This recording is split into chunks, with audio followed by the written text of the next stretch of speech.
Hello friends, তোমরা সবাই কেমন আছো? আশা করি সবাই ভালো আছো বন্ধুরা, আমিও ভালো আছি। আর এই গরমে কতটাই বা ভালো থাকা যায় বলো, যা প্রচন্ড গরম পড়েছে। কলকাতায় তো 38 ডিগ্রি 38 ডিগ্রি চলছে, শুনছি আরো বাড়বে। তো কি অবস্থা, এইগুলো ছাড়া কিন্তু খুব একটা ভাবাও যায় না। দেখেছো বন্ধুরা, কত আইসক্রিমের কালেকশন রেখেছি। একটু আধটু এগুলো এখন খেতেই হবে, পারা যাচ্ছে না, প্রচন্ড গরম। তবে হ্যাঁ, এগুলো তো খুব একটা উপকারী কিছু না। আইসক্রিমটা আমাদের আরাম লাগার জন্য, বেশ ঠান্ডা খাচ্ছি কিছু, এই জন্যই আইসক্রিম বলো বা এই যে কোল্ড ড্রিঙ্কস রেখেছি, এগুলো সবটাই হচ্ছে আমাদের ঠান্ডা একটা ফিলিংস আনবে, ভালো লাগবে। কিন্তু উপকারী জিনিস যদি বলতে চাও বন্ধুরা, সেখানে আমাদের এই বোতল বোতল জল খেতে হবে। আর এই যে লেবু, একটু গন্ধরাজ লেবু হোক, পাতি লেবু হোক, নুন দিয়ে, সামান্য নুন, একটু চিনি দিতে পারো, নাও দিতে পারো, দিয়ে একটু গ্লাস গ্লাস জল, এই লেবুর শরবত করে। আর যেটা আছে ওআরএস, এটা প্রচন্ড দরকারি জিনিস, এটা ঘরে সব সময় তোমরা রাখবে।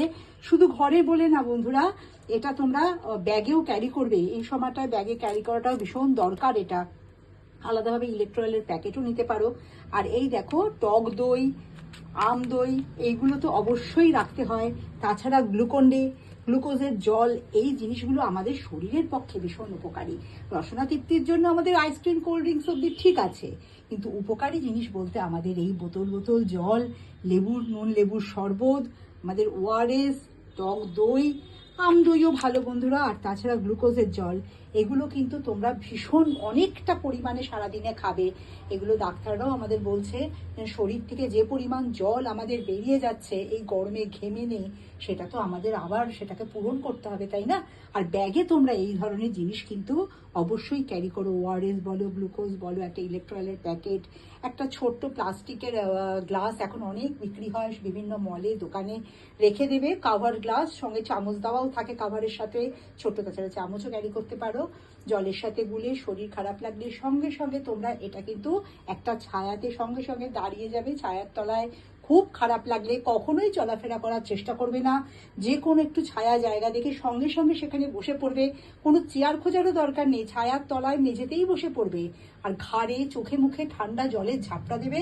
আর তার সাথে এইটা একটুখানি গুলে তোমরা খাবে। এগুলো আশা করি গরমে নিজেদের কিছুটা রক্ষা করার জন্য এগুলো যথেষ্ট। আর হ্যাঁ, সঙ্গে সানগ্লাস, ছাতা, এগুলো রাখতে কিন্তু একদম তোমরা ভুলো না বন্ধুরা। আমি চাইছিলাম তোমাদের সাথে আমি যা যা করি সেইগুলো একটু ভাগ করে নিতে এই প্রচন্ড গরমে, তোমরাও তাই করবে। আর একটা কথা বন্ধুরা, তোমরা না রাতের দিকে মৌরি, মেথি, মৌরি মিশ্রি, এই ধরনের জিনিস ভিজিয়ে রাখবে। সকালবেলা অনেকে লাল বাতাসাও ভিজিয়ে রেখে দেয়, গুড়ের বাতাসা যেটা জলেতে, এই ধরনের জল, ওইগুলো তো ছেঁকে নেবে, মেথি মৌরি এগুলো ভেজানো জলটা ছেঁকে নেবে। আর ভাতাসা ভেজানো জলটা একটুখানি চামচ দিয়ে গুলে সকালবেলা ঘুম থেকে উঠে তোমরা খাবে, ভীষণভাবে শরীর ঠান্ডা করে। আর একটু ডাবের জল, ডাব দেখতে পেলে অবশ্যই, যে ডাব ছাওয়াতে রাখা আছে, অনেক সময় ঠেলা গাড়িতে যে ডাবগুলো রাখা থাকে, অনেক সময় রোদের মধ্যে রাখা থাকে, চেষ্টা করে একটু ছায়াতে রাখা কোনো ডাব কিনে সেই ডাবের জল খেতে। প্রচুর পরিমাণে জলীয় জিনিস খাবে, হালকা খাবার খাবে, তেল মশলাটা একটু এড়িয়ে চলো এই প্রচন্ড গরমে। আশা করি তোমরা সুস্থ থাকবে। আর বিশেষ অসুবিধা হলে ডাক্তারের সাথে তোমরা অবশ্যই পরামর্শ করবে। ডাক্তারের পরামর্শ নেওয়া আমাদের ভীষণ দরকার বন্ধুরা।